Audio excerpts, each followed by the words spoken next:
поради смртта на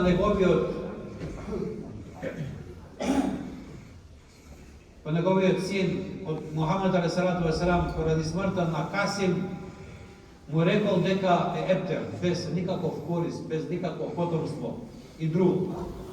Затоа ова суре дошло како утеха на Мухамед алейхиссалату вассалам од ова напаѓање. Тука уште се вели дека него му е дадено секакво добро на овој свет. Не жематли да се пожалостува зашто баш она не убаво неговите непријатели им припаѓа на самите нив, вика Аллах Джелешану.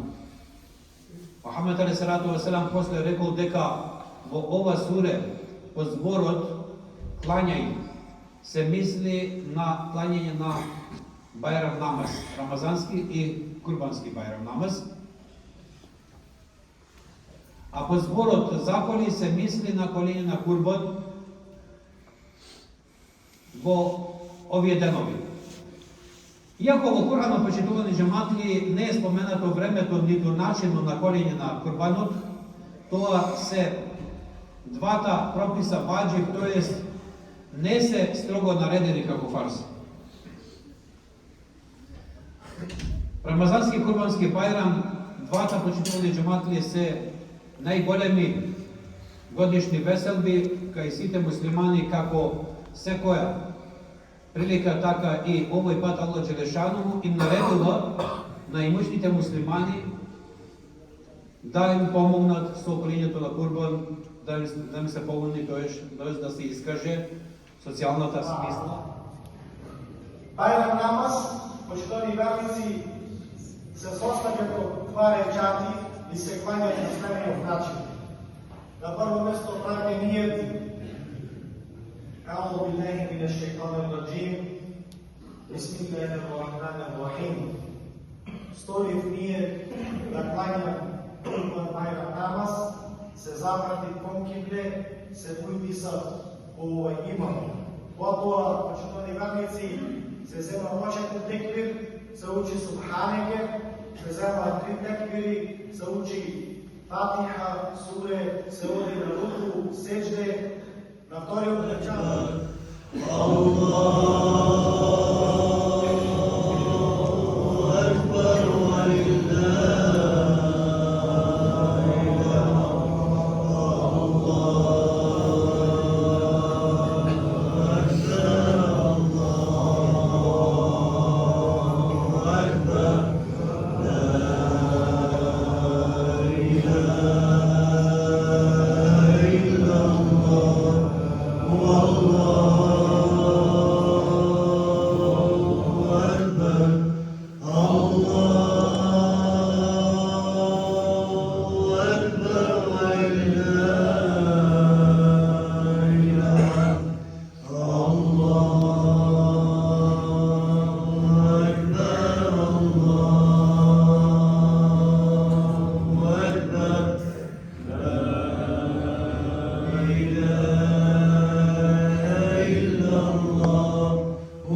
الحمد لله الذي أكرم الحجاج الأحسن وإحسان على المقام وسبحان الذي شرك الحجاج بزيارتهم البيت بيت والزمزم والمقام تكبيرا